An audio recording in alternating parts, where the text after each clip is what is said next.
So when Joe Biden is not incoherently babbling about illegal immigration, he's incoherently babbling about the supposed pay gap. Now, the pay gap is one of the most overwrought, ridiculous things in American public life. The notion that women are being paid less for the same exact work is not backed by statistical evidence. The reality is that the pay gap is almost entirely a creation of differentials in work hours, in jobs chosen. It is a differential in time taken off from the workforce. Women tend to take more time out of the workforce because they want to be home with the kids in many cases. The basic idea that a woman works an hour, a man works an hour, exact same job, exact same credentials, and so the woman gets paid less is just silly. It actually is not true. It's been widely debunked. Christina Hoff Sommers has done that work many, many times before. In fact, in America's largest cities, it's been true for years that people who are fresh out of college without having taken time out of the workforce, women in the same industries tend to be paid as highly or more than men. That's according to Time magazine. That goes back a full decade.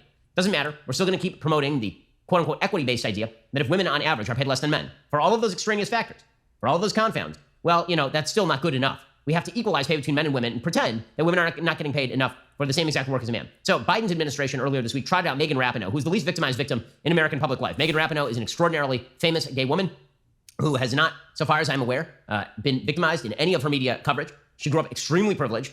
She did not grow up impoverished. She has faced, from what I can see, very little in the way of actual life obstacles to success.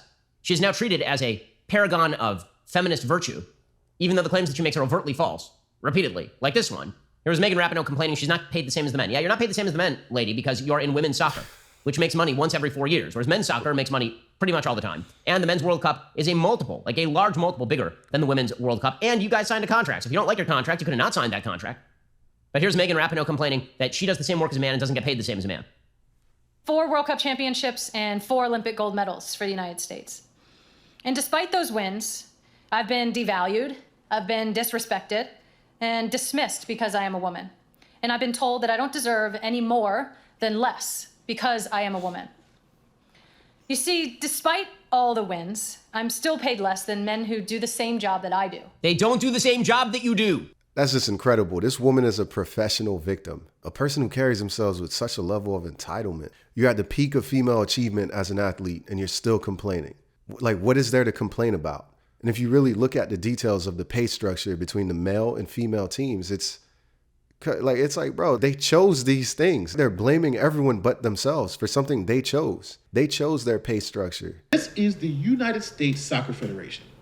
They negotiate contracts with the men's team and with the women's team separately. So first, let's start off with the men's team. Now, court documents reveal that the majority of men on the men's national team plays for another professional league, from MLS to the Premier League, and that these leagues take care of the men's employee benefits. These are things like health insurance, paid vacation, dental insurance, whatever. So the United States Soccer Federation doesn't have to cover any of these benefits for the men's team. Why? Because the men get those benefits from their professional clubs. That their pay structure is very different. And this has always been something that's hard to explain, because when we came in as players on the women's side, this goes back to my days of playing, we wanted a more guaranteed type of contract. We wanted the security of injury protection because we didn't have big, large contracts with our professional clubs like the men do and did. And so we needed that security. And so we had injury protection, maternity protection, severance pay. And so there were a lot of other assurances we had in there. And it's a very different setup for the women. The judge obviously talked a lot about this in his judgment, and in his opinion, his 32-page opinion about that. So I think it was the fact that the women over the last 5 years made more money than the men. The women over the last 5 years made more money than the men. So the women's national team agreed to this deal, rejected the men's deal, and then sued for the men's deal. No accountability. There's like, accountability is kryptonite for some people. Megan Rapinoe, anytime you want, you can go play on the men's team. You can try. After all, gender is it's a social construct. We've been informed by the left that gender does not exist. It's completely a social construct. So since gender is a social construct, anytime Megan Rapinoe wants, she can go try and play with the men.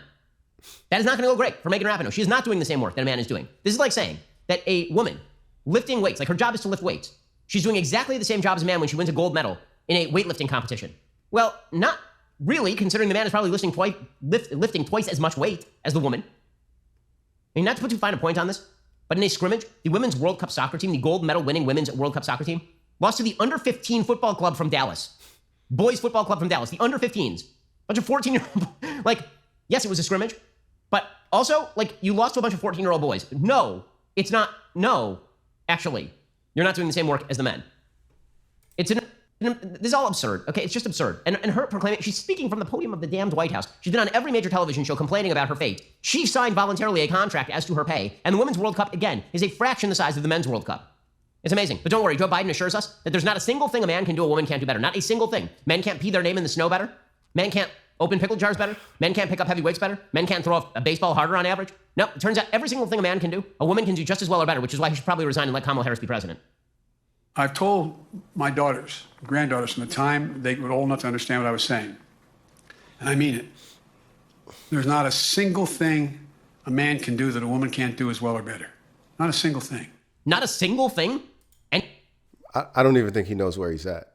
So it's like his opinion is completely worthless. The guy doesn't even know where he's at. He's asleep half the time. I don't even think he has the ability to process. So his opinion is completely worthless. Like he's barely awake. anything? Really?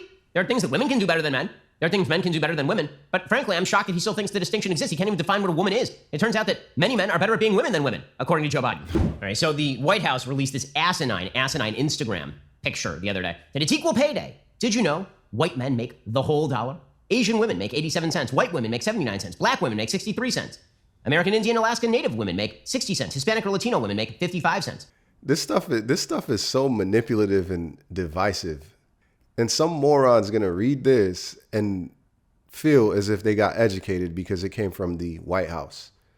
But if you look at the comment by Aaron White, this has been proven legitimately that this is based purely off of choices made by an individual. There you go.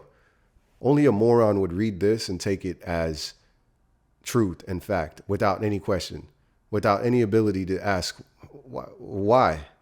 What's going on here? Something's off here. Could it be choices? Could it be experience? Could it be hours worked? Could it be any of these factors? It's just evil patriarchy is just wanting to hold everyone down but white men. What about Asian men? Why aren't they factored in? Could it be that they're making more? When you're informed and you can parse through this nonsense and propaganda, it's both disheartening and empowering. Okay, so I have some questions. I have some major questions. First of all, you're taking into account no confounds, right? Number of hours in the workforce, amount of time taken out of the workforce, what kind of job you have. And none of that is taken into account. Second, you notice that it starts with white men make the whole dollar. How about Asian men? How do they do in the United States? How about like Nigerian-born American immigrants? They do really, really well in the United States, as it turns out. So why are white men at the top? Oh, because white men are always evil. That's why. When you just put white men at the top, that means everything that follows is going to be how crappy America is. Also, are we to believe? I mean, according to the left, this violates the intersectional hierarchy. The only reason for this would be discrimination, of course, right? Intersectional concerns. Your membership in various identity groups, that decides just how bad America is to you. So, according to this chart, the one that the White House just put out, in order of people who are discriminated against, it goes like least discriminated against Asian American women. Then white women. Apparently white women are more discriminated against than Asian American women. Kind of incredible. Wouldn't have predicted that. Also, it turns out that black women are less discriminated against than Hispanic or Latino women, because black women make 63 cents, while Hispanic or Latino women make 55 cents. So apparently America is super duper racist against Hispanic and Latino women, but only like a little bit less racist against black women. Okay, all of this is just crap. It's just crap. It does not bear statistical relation to reality. Men have different jobs than women. Men tend to go into STEM fields. Women tend not to go into STEM fields. That is not due to systemic discrimination. All of the big tech companies have been trying to recruit women into these fields for a very long time. Crazy times we live in.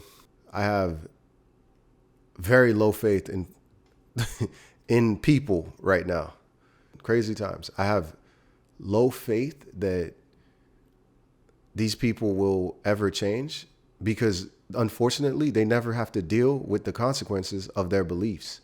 So they can have these boutique ideas and beliefs, but never have to experience the ramifications of these ideas and beliefs. But what are you going to do? Anyways, that's the video. Let me know what you guys think. Make sure to like and subscribe. I will see you guys later. Peace.